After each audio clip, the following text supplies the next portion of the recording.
Nabi Lut adalah anak saudara kepada Nabi Ibrahim AS, yaitu ayahnya yang bernama Hasan bin Tareh. Nabi Lut diutuskan sebagai rasul kepada satu kaum yang mendiami sepanjang timur laut dari Israel, Yordania, Laut Mati.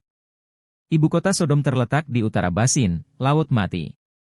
Hampir keseluruhan kaum ini mengamalkan gaya hidup songsang, yaitu melakukan hubungan kelamin sesama sejenis, yaitu lelaki dengan lelaki, yakni meninggalkan perempuan. Perbuatan ini merupakan sesuatu penyelewengan fitrah yang amat buruk. Nabi Lut telah menyeru mereka untuk menghentikan perbuatan tersebut di samping menyampaikan seruan-seruan Allah, tetapi mereka mengabaikannya dan malah mereka mengingkari kenabiannya. Akhirnya, kaum Nabi Lut dimusnahkan dengan bencana yang sangat mengerikan dan dahsyat. Kejadian ini berlaku pada kira-kira tahun 1800 sebelum Masehi. Kaum Lut telah mengancam Nabi Lut dan membencinya karena mengajak kaumnya beriman. Ayat seterusnya dalam kitab Al-Quran dikisahkan dalam surah Al-A'raf. Dan kami juga telah mengutus Lut kepada kaumnya. Ingatlah, tatkala dia berkata kepada mereka, "Mengapa kamu mengerjakan perbuatan fahisyah itu, yang belum pernah dikerjakan oleh seorang pun, di dunia ini, sebelummu? Sesungguhnya kamu mendatangi lelaki untuk melampiaskan nafsumu kepada mereka, bukan kepada wanita, malah kamu ini adalah kaum yang melampaui batas." Jawab kaumnya tidak lain hanya mengatakan, "Usirlah mereka, Lut dan para pengikutnya, dari kotamu ini. Sesungguhnya mereka adalah orang-orang yang berpura-pura mensucikan diri."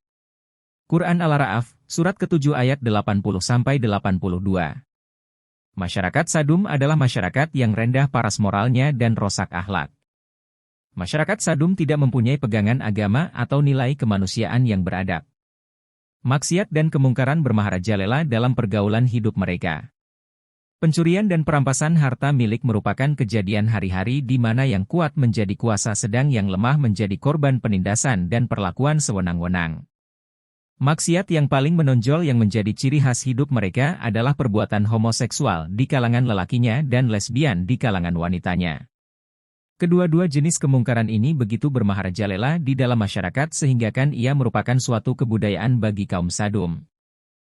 Seorang pendatang yang masuk ke Sadum tidak akan selamat dari diganggu oleh mereka. Jika ia membawa barang-barang yang berharga maka dirampaslah barang-barangnya, jika ia melawan atau menolak menyerahkannya maka nyawanya tidak akan selamat. Akan tetapi jika pendatang itu seorang lelaki yang bermuka tampan dan berparas elok maka ia akan menjadi rebutan di antara mereka dan akan menjadi korban perbuatan keji lelakinya dan sebaliknya jika si pendatang itu seorang perempuan muda maka ia menjadi mangsa bagi pihak wanitanya pula. Kepada masyarakat yang sudah sedemikian rupa keruntuhan moralnya dan sedemikian parah penyakit sosialnya diutuslah Nabi Lut sebagai pesuruh dan rasulnya untuk mengangkat mereka dari lembah kenistaan, kejahilan dan kesesatan serta membawa mereka alam yang bersih, bermoral dan berakhlak mulia. Nabi Lut mengajak mereka beriman dan beribadah kepada Allah meninggalkan kebiasaan mungkar menjauhkan diri dari perbuatan maksiat dan kejahatan yang diilhamkan oleh iblis dan syaitan. Ia memberi penerangan kepada mereka bahwa Allah telah mencipta mereka dan alam sekitar mereka tidak meridhoi amal perbuatan mereka yang mendekati sifat dan tabiat kebinatangan dan tidak sesuai dengan nilai-nilai kemanusiaan dan bahwa Allah akan memberi ganjaran setimpal dengan amal kebaikan mereka. Yang berbuat baik dan beramal soleh akan diganjar dengan syurga di akhirat sedang yang melakukan perbuatan mungkar akan dibalaskannya dengan memasukkannya ke dalam neraka jahanam. Nabi Lut berseru kepada mereka agar meninggalkan adat kebiasaan yaitu melakukan perbuatan homoseksual dan lesbian. Lut menyatakan perbuatan itu bertentangan dengan fitrah dan hati nurani manusia serta menyalahi hikmah yang terkandung di dalam penciptaan manusia menjadi dua jenis yaitu lelaki dan wanita. Juga kepada mereka diberi nasihat dan diajukan supaya menghormati hak dan milik masing-masing dengan meninggalkan perbuatan perampasan, perompakan serta pencurian yang selalu mereka lakukan di antara sesama mereka dan terutama kepada pengunjung yang datang ke Sadum.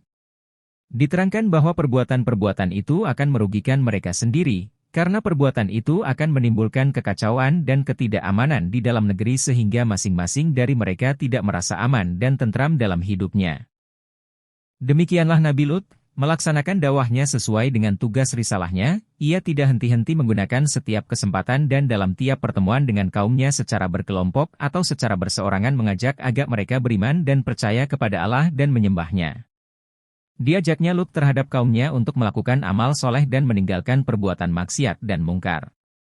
Akan tetapi keruntuhan moral dan kerusakan akhlak sudah hidup lama di dalam pergaulan sosial mereka dan pengaruh hawa nafsu dan penyesatan setan sudah begitu kuat menguasai tindak tanduk mereka, maka dakwah dan ajaran Nabi Lut yang dilaksanakan dengan kesabaran dan ketekunan tidak mendapat tempat di dalam hati dan pikiran mereka dan berlalu laksana suasana teriakan di tengah-tengah padang pasir. Telinga-telinga mereka sudah menjadi pekak bagi ajaran-ajaran Nabi Lut sedang hati dan pikiran mereka sudah tersumbat rapat dengan ajaran-ajaran syaitan dan iblis. Akhirnya kaum Lut merasa dan kesal hati mendengar dakwah dan nasihat-nasihat Nabi Lut yang tidak putus-putus itu dan minta agar ia menghentikan aksi dakwahnya atau menghadapi pengusir dirinya dari Sadum bersama semua keluarganya. Dari pihak Nabi Lut pun sudah tidak ada harapan lagi masyarakat Sadum dapat terangkat dari lembah kesesatan dan keruntuhan moral mereka dan bahwa meneruskan dakwah kepada mereka yang sudah buta tuli hati dan pikiran serta mensia-siakan masa. Menurut pikiran Nabi Lut untuk mencegah penyakit akhlak itu yang sudah parah itu menular kepada tetangga-tetangga dekatnya, Allah dengan membinasakan mereka dari atas bumi sebagai pembalasan ke atas terhadap kekerasan kepala mereka juga untuk menjadi ibrah dan pengajaran umat-umat di sekelilingnya. Beliau memohon kepada Allah agar kepada kaumnya masyarakat Sadum diberi pengajaran berupa azab di dunia sebelum azab yang menanti mereka di akhirat kelak. Permohonan Nabi Lut dan doanya diperkenankan dan dikabulkan oleh Allah SWT. Dikirimkanlah kepadanya 3 orang malaikat menyamar sebagai manusia biasa. Mereka adalah malaikat yang bertemu kepada Nabi Ibrahim dengan membawa berita gembira atas kelahiran Nabi Ishak, dan memberitahu kepada mereka bahwa dia adalah utusan Allah dengan tugas menurunkan azab kepada kaum Lut penduduk kota Sodom. Dalam kesempatan pertemuan mana Nabi Ibrahim telah mohon agar penurunan azab atas kaum Sodom ditunda, kalau mereka kembali sedar mendengarkan dan mengikuti ajakan Lut serta bertaubat dari segala maksiat dan perbuatan mungkar.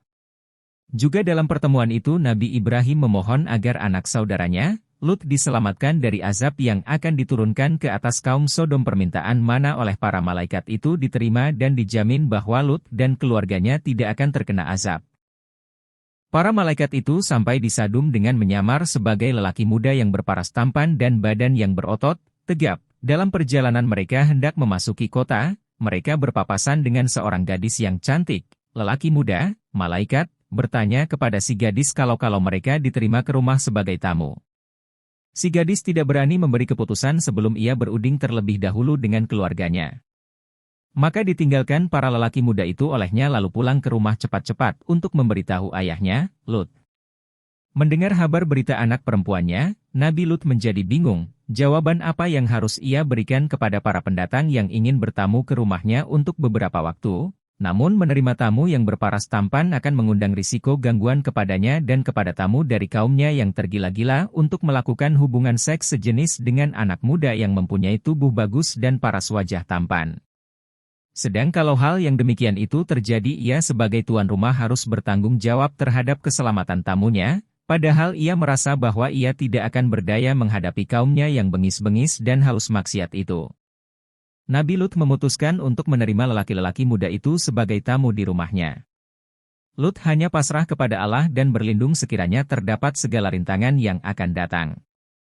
Lalu pergilah ia sendiri menjemput tamu yang sedang menanti di pinggir kota dan diajaklah mereka bersama-sama ke rumah. Ketika itu, kota Sodom sudah diliputi kegelapan dan manusia sudah nyenyak tidur di rumah masing-masing. Nabi Lut pun berpesan kepada istri dan kedua putrinya agar merahasiakan kedatangan anak-anak lelaki muda itu. Jangan sampai terdengar dan diketahui oleh kaumnya. Namun, kedegilan istri Nabi Lut, yang juga sehaluan dan sependirian dengan penduduk Sadum, telah membocorkan berita kedatangan tamu Lut kepada mereka. Berita kedatangan tamu Lut tersebar karena istri Nabi Lut. Datanglah beramai-ramai lelaki-lelaki Sodom, yang buta seks ini, ke rumah Nabi Lut, berhajat untuk memuaskan nafsu seksual mereka, setelah lama tidak mendapat anak muda. Berteriaklah mereka memanggil Lut untuk melepas anak-anak muda itu, agar diberi kepada mereka untuk memuaskan nafsu. Dengar teriakan mereka, Nabi Lut tidak membuka pintu bagi mereka dan berseru agar mereka kembali ke rumah masing-masing dan jangan mengganggu tetamu yang datangnya dari jauh yang sepatutnya dihormati dan dimuliakan. Mereka diberi nasihat agar meninggalkan perbuatan kebiasaan mereka yang keji itu. Perbuatan mereka yang bertentangan dengan fitrah manusia dan kudrat alam di mana Allah telah menciptakan manusia berpasangan antara lelaki dengan perempuan untuk menjaga kelangsungan perkembangan umat manusia sebagai makhluk yang termulia di atas bumi. Nabi Lut berseru agar mereka kembali kepada istri-istri mereka dan meninggalkan perbuatan maksiat dan mungkar yang tidak senonoh, sebelum mereka dilanda azab dan siksaan Allah. Seruan dan nasihat-nasihat Nabi Lut tidak dihiraukan dan dipedulikan, mereka bahkan mendesak akan menolak pintu rumahnya dengan paksa dan kekerasan jika pintu tidak dibuka dengan sukarela. Merasa dirinya sudah tidak berdaya untuk menahan arus orang-orang lelaki kaumnya itu yang akan memaksakan kehendaknya dengan kekerasan, berkatalah Nabi Lut secara terus terang kepada para tamunya, "Sesungguhnya aku tidak berdaya lagi menahan orang-orang itu menyerbu ke dalam. Aku tidak memiliki senjata dan kekuatan fisikal yang dapat menolak kekerasan mereka, tidak pula mempunyai keluarga atau sanak saudara yang disegani mereka yang dapat aku minta pertolongannya, maka aku merasa sangat kecewa, bahwa sebagai tuan rumah aku tidak dapat mengalahkan gangguan terhadap tetamu di rumahku sendiri." Mendengar keluh kesah Nabi Lut, lantas anak-anak muda itu memberitahu hal yang sebenar, mereka adalah malaikat-malaikat yang menyamar sebagai manusia yang diutus oleh Allah untuk menurunkan azab dan seksa atas rakyatnya karena segala kemungkaran dan kemaksiatan yang keji dan kotor. Malaikat-malaikat itu menyuruh Nabi Lut membuka pintu rumahnya seluas mungkin agar dapat memberi kesempatan bagi orang-orang yang hauskan seks dengan lelaki itu masuk. Namun malangnya apabila pintu dibuka dan para penyerbu memijakkan kaki untuk masuk, tiba-tiba gelaplah pandangan mereka dan tidak dapat melihat sesuatu. Malaikat-malaikat tadi telah membutakan mata mereka.